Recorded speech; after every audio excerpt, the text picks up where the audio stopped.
నమస్తే, this is Shaurya. Dragon movie NTR కి సంబంధించిన ఈ మూవీ కోసం చాలా వెయిట్ చేస్తూ ఉన్నారు. మరి దీనికి సంబంధించిన గ్లిమ్స్ అయితే రిలీజ్ అయిపోయినాయి. అసలు ఎలా ఉంది? ఎక్స్ట్రాడినరీగా ఉందా, లేకపోతే మినిమం రెస్పాన్స్ వస్తుందా? సో ఇదైతే ఒకసారి మాట్లాడదాం. మనతో పాటు సీనియర్ జర్నలిస్ట్ దాము బాలాజీ గారు. సార్ నమస్తే. సార్ నమస్తే సార్, చాలా రోజుల నుంచి ఎగరగా డ్రాగన్ అంటే అసలు ఏంటి అని ఒక ఇమాజినేషన్ లో ఉన్నారు. సో గ్లిమ్స్ కూడా వచ్చేసినాయి, బట్ చాలా ఎక్కువ నిడివి ఉన్నట్టుగా అనిపిస్తుంది. మీ ఒపీనియన్? 4 నిమిషాల 30 సెకండ్లు ఉందండి ఇది గ్లిమ్స్. మామూలు గ్లిమ్స్ అంటే చిన్నగా ఉండేది, మధ్య ఇంకా రకరకాల ఎవరికి దానికి ఏమి రూల్ లేదు కాబట్టి పెట్టారు. మామూలుగా డ్రాగన్ ఎప్పటి నుంచో డ్రాగన్ వస్తా ఉంది. సో ఇప్పుడు అది గ్లిమ్స్ పెట్టారు. యాక్చువల్ గా 1 year ఉంది రిలీజ్ కూడా.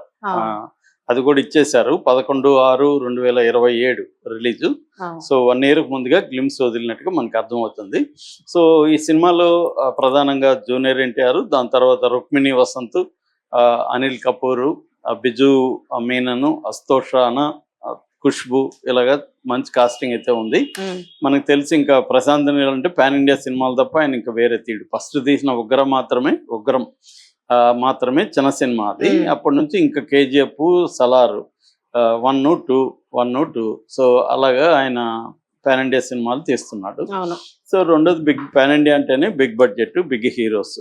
సో ఇప్పుడు ఈ డ్రాగన్ నిన్న గ్లిమ్స్ రిలీజ్ అయింది. ఇప్పుడు ఇందాక చూస్తే 70 లక్షల మంది చూశారు యూట్యూబ్ లో, తెలుగుది. అంటే రెస్పాన్స్ పెద్దకి వచ్చినంత కంపేర్ చేస్తే పెద్దకి వచ్చినంత రెస్పాన్స్ అయితే దీనికి రాలేదు. కామెంట్లు కూడా మిక్స్డ్ గా ఉన్నాయి. అంటే కొంతమందికి ఏం బాగా అనిపిస్తుంది, కొంతమందికి ఏమి అంత గొప్పగా ఏం లేదు, రొటీన్ గా ఉంది. పైగా ఎన్టీఆర్ లుక్స్ చాలా మందికి నచ్చలేదు. ముందు నుంచి కూడా ఈ సినిమాకి బాగా తగ్గిపోయి రోగిస్లాగా అయిపోయి అతనికి ఏమైనా జబ్బులు వచ్చాయా అది ఇది అనేసి కూడా పుకార్లు వచ్చాయి. మనం కూడా 2-3 వీడియోలు చేస్తుంటాం. సో దీంట్లో కూడా లుక్ వైజ్ చూస్తే అంత గొప్పగా లేడు. వార్లో కూడా అదే ప్రాబ్లం. వార్లో కూడా నార్త్ ఇండియాలో విపరీతంగా అతని మీద క్రిటిసిజం వచ్చింది. అంటే ఆనట్లేదు క్యారెక్టర్ కి, అవతలేమో ఆ కటౌట్ పెద్దది. సో అలాగా దీంట్లో కూడా విలన్స్ అంత భయంకరంగా అంత రివీల్ చేసి, ఎన్టీఆర్ చూస్తే అతని లుగర్ అనేది పేరు పెట్టారు, అసాసిన్ ఇన్ చీఫ్ అన్నారు. ఆ ఫీల్ రావట్లే. అంటే అసాసిన్ ఒక మెనేసింగ్ రావాలి. డైలాగ్ లో మాత్రం ఉంది. డైలాగ్ ఏముందంటే, నాకు దేవుడు ఒక వరం ఇచ్చాడు, అదేంటంటే నేను చంపినాక నాకేం ట్రిగ్గర్ ఒకసారి ఇదైనాక నాకేం గుర్తుండదు, నాకు కళల్లో కూడా నేను చనిపోయిన ముఖాలు రావు, చంపాల్సిన ముఖాలు వస్తాయి, పొరపాటును కూడా నా కల్లోకి రావద్దని చెప్తున్నాడు. అదేమంత ఎఫెక్టివ్ గా అనిపించలేదు.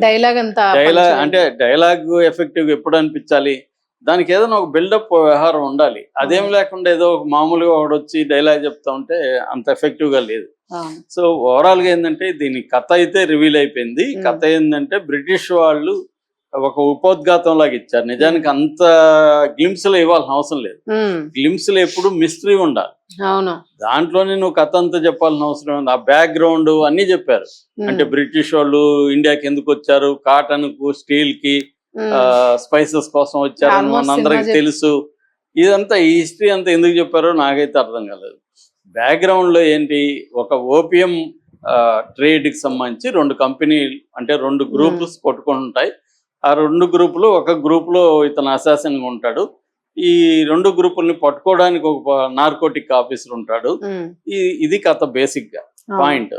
దీన్ని పీరియడ్ బ్యాక్ డ్రాప్ లో పెట్టారు. పీరియడ్ బ్యాక్ డ్రాప్ అని తెలిస్తే చూస్తేనే తెలుస్తుంది మనకి. మామూలుగా పీరియడ్ బ్యాక్ డ్రాప్ అనేది కాస్ట్యూమ్స్, అక్కడ సెట్టింగ్స్ తెలుస్తుంది. లేదా 1960 అనేసినా పర్వాలేదు. దానికి కథ అంతా డాక్యుమెంటరీ లాగా టైం వేస్ట్ చేయడం అని తప్ప ఇంకేం కాదు. అదేం చెప్పి బ్రిటిష్ వాళ్ళు కాటన్ కోసం వచ్చారు, స్టీల్ కోసం వచ్చారు, స్పైసెస్ కోసం వచ్చారని తెలుసు. కానీ ఒక మొక్కే వాళ్ళని ఇచ్చేసింది. ఆ మొక్క ఏంటంటే ఓపియం.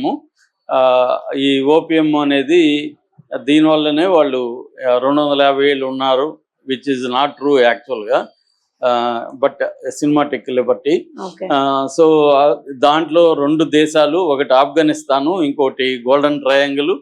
ఈ 2 కంపెనీలు ఆ తర్వాత వాళ్ళు వెళ్ళిపోయినాక 1967లో 2 కంపెనీలకి ట్రేడ్ 2గా విడిపోయింది. ఒకటేమో ఆఫ్ఘన్ ట్రేడింగ్ కంపెనీ, రెండోది గోల్డెన్ ట్రేడింగ్ కంపెనీ. సో ఇంకా వాళ్ళల్లో విలన్స్ ని ఇంట్రొడ్యూస్ చేయడం. ఇది యాక్చువల్గా ఏంటంటే గ్లిమ్స్ ఉద్దేశం క్యారెక్టర్ల ఇంట్రొడక్షన్. దాని మీద ఫోకస్ చేయకుండా ఈ బ్యాక్ డ్రాప్ అంతా వివరించడం వల్ల 4.5 నిమిషం వచ్చింది. దానికంటే కూడా బ్యాక్ డ్రాప్ తగ్గించేసి ఈ క్యారెక్టర్ని మోర్ పవర్ఫుల్ గా చెప్పుండొచ్చు. ఎన్టీఆర్ క్యారెక్టర్ని కానీ మిగతా క్యారెక్టర్ని మోర్ పవర్ఫుల్ గా చేసి ఉండొచ్చు. అది కనబడలేదు దీంట్లో. ఆ ఎఫెక్ట్ అయితే రాలేదు. అంటే ఇప్పుడు పెద్దిలో చూస్తే అన్ని రకాల ఎమోషన్స్ ఉన్నాయి మనకి. అంటే ఎందుకు కంపేర్ చేస్తున్నాం అంటే మొన్ననే అది వచ్చింది కాబట్టి. దీంట్లో అటువంటి ఎమోషన్స్ లేవు. జూనియర్ ఎన్టీఆర్ అసాసిన్ అంటున్నాడు. రెండోది అతను ఎవరు మన అనిల్ కపూర్ క్యారెక్టర్ అందరూ విలన్లే ఉన్నారు ఈ సినిమాలో అంటున్నాడు. ఈ కథలో అందరూ విలన్లే ఉన్నారంటే ఎదుటోడు హీరో కూడా ఉన్నాడు, అది నువ్వే అంటున్నాడు. మళ్ళీ ఎవరిని చెప్పే అతన్ని అనిల్ కపూర్ హీరో అంటున్నాడు. సో అనిల్ కపూర్ హీరో అయితే మరి జూనియర్ ఎన్టీఆర్ ఎవరు విలనా అనేది. సో ఇలాగా ఏంటంటే ఏది ఎఫెక్టివ్ గా లేదు. అతను కూడా ఏదో తీరిగ్గా కూర్చొని అనిల్ కపూర్ మాట్లాడుతున్నాడు. అంటే ఒక యాక్షన్, ఒక డైనమిజం అనేది లేదు. That is the problem. రెండోది ఏంటంటే లుక్ వైజ్ చూసుకుంటే ఇది మళ్ళీ ఒక సలారు, మళ్ళీ కేజీఎఫ్ లుక్కే ఉంది. ఆ డార్క్ టోను ఇవన్నీ ఉన్నాయి. విజువల్స్ బాగున్నాయి, నో డౌట్. పీరియడ్ ఫీల్ ఉంది, అవన్నీ బాగున్నాయి. కానీ ఓవరాల్ లుక్, ఆ టింటు అవన్నీ కూడా మళ్ళీ ఇతనికి ఒకటే వచ్చురా అనిపించేట్టుగా ఉంది. అంటే కేజీఎఫ్ లో ఏముందో సలార్లో అదే ఉంది, మళ్ళీ దీంట్లో ఉంది అదే ఉంది. అంటే ఒక డల్ ఫీల్ తో ఉందన్నమాట. సరే, అది మేజర్ ప్రాబ్లమ్స్ దీంట్లో.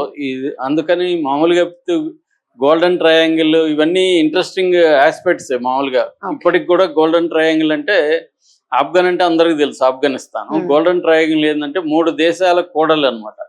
అంటే థాయిలాండ్, మయన్మార్, లావోస్. దీని మీద నేను ఒక వీడియో చేశాను ఇంతకుముందు. ఎందుకు చేశానంటే ఈ మధ్య వస్తున్న ఈ డిజిటల్ ఫ్రాడ్ ఉంది కదా, మనల్ని బెదిరించడం, డిజిటల్ అరెస్టులు, ఇవన్నీ ఈ ఏరియాల నుంచే జరుగుతాయి. అంటే తెలుగు వాళ్ళని కొంతమంది జాబ్ కోసం అక్కడికి పట్టుకుపోయి వాళ్ళని అక్కడ బంధించి వాళ్ళ ద్వారా తెలుగు వాళ్ళని చేయడం, తమిళ వాళ్ళని తమిళ వాళ్ళు చేయడం, ఇవన్నీ చేస్తున్నారు ఇక్కడే అనమాట. అది పెద్ద ముఠాలు ఏర్పడ్డాయి. సో దీన్ని గోల్డెన్ ట్రయాంగిల్ అని అంటారు. ఇది దాదాపు 2 లక్షల చదరపు కిలోమీటర్ల వైశాల్యం. కాకపోతే ఇప్పుడు ఈ ఓపియం ట్రేడ్ అనేది ఇప్పుడు బలంగా థాయిలాండ్ లో లేదు. థాయిలాండ్ లో ట్రావెల్ చేసే హాల్ ఆఫ్ ఓపియం మ్యూజిక్ అని, హౌస్ ఆఫ్ ఓపియం మ్యూజియం అని, ఇలా వాటిని అంతా కూడా ఒకప్పుడు ఉన్న ఓపియం సైట్లన్నిటిని కూడా ఇవాళ ట్రావెల్ సైట్లుగా థాయిలాండ్ చేశారు. కానీ మయన్మార్ లో మాత్రం ఇప్పటికి కూడా ఈ డ్రగ్ రిలేటెడ్ మాఫియానే. ఎందుకంటే మయన్మార్ లో ఉండేది జుంటా అంటారు, అంటే మిలిటరీ ప్రభుత్వం. సో వాళ్ళు ఇది ఉందన్నమాట. సో మాఫియా ఈ ఓపియం బ్యాక్ డ్రాప్ లో మనకి ఇంగ్లీష్ లో చాలా ఫిల్మ్స్ వచ్చాయి. అమెరికన్ గ్యాంగ్స్టర్ ఇలాంటి చాలా వచ్చాయి. మనకు కూడా ఈ మధ్య ఇట్లా వచ్చాయి. బ్యాక్ డ్రాప్ అది తీసుకున్నాడు, అదేం కొత్త బ్యాక్ డ్రాప్ కాదు. రెండోది తనేమో అసాసిన్ అంటున్నాడు.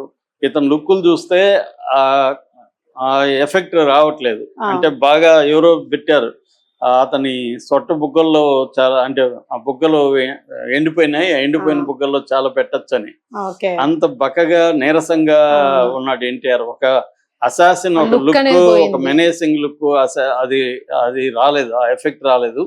అట్లాగే మొత్తం విజువల్స్ లో కూడా విజువల్స్ బాగున్నాయి తప్ప అవేమి మనలో ఎమోషన్స్ క్రియేట్ చేయాలి కదా. అంటే ఒక థ్రిల్లో, ఒక డార్క్, ఒక ఫీలింగ్, సస్పెన్స్ ఏమీ లేదు. సస్పెన్స్ ముందుగానే రివీల్ చేసేసారు, ఆ చరిత్ర అంతా చెప్పారు.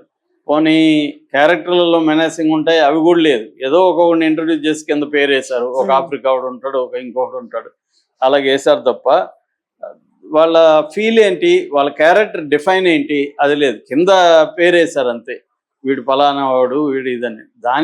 దాంట్లో ఏముంది క్యారెక్టర్ ఇంట్రొడక్షన్ అంటే ఏంటి, మళ్ళీ ఆ క్యారెక్టర్ పట్ల ఒక ఫీల్ రావాలి ఏదైనా. అదేమీ రాలేదు. ఇతను ఏజ్డ్ అతను పెట్టారు, ఎవరు అనిల్ కపూర్ని. కనీసం దాంట్లో ఒక డైనమిక్ క్యారెక్టర్ అయినా పెట్టి ఉండాలి. అతను నార్కోటిక్ ఆఫీసర్ అంటే మనకి అతను హీరో అంటే ఆ ఫీల్ కూడా రావట్లేదు. సో అంటే మేబీ పాన్ ఇండియా సినిమా కోసం హిందీలో నుంచి ఒకటి తేవాలి కాబట్టి తెచ్చినట్టున్నారు తప్ప ఈ మధ్య అదే ప్రాబ్లం. పాన్ ఇండియా సినిమాలకి ఏంటంటే ప్రతి భాష నుంచి ఒకటి తెస్తుంటారు. అది కథకాయ అవసరం ఉందా లేకపోయినా పాన్ ఇండియా కాబట్టి అన్ని చేస్తుంటారు. దానివల్ల కూడా సినిమాలు ఈ మధ్య పాన్ ఇండియా సినిమాలు ఆడడం మానేశాయి. అందువల్ల ఇది చూస్తేమో ఆల్రెడీ వారు అటర్ ఫ్లాప్, ఇది ఎలా ఉంటుందో తెలియదు. అంత గొప్పగా లేదు. జనాలు కూడా చాలా క్రిటికల్ గానే ఉన్నాయి కామెంట్లు అన్ని చూస్తే కూడా. ఓన్లీ ఎన్టీఆర్ ఫ్యాన్స్ ఇంకా వాళ్ళు ఎలాగ ఇంకా ఉన్నా వాళ్ళకి ఎలాగో తప్పదు. లోపల తిట్టుకున్నా పైకి మెచ్చుకోక తప్పదు కాబట్టి అవును. అలా ఉంది తప్ప ఓవరాల్ గా అంత ఎఫెక్టివ్ అయితే ట్రైలర్ లేదు. Thank you sir. Thanks.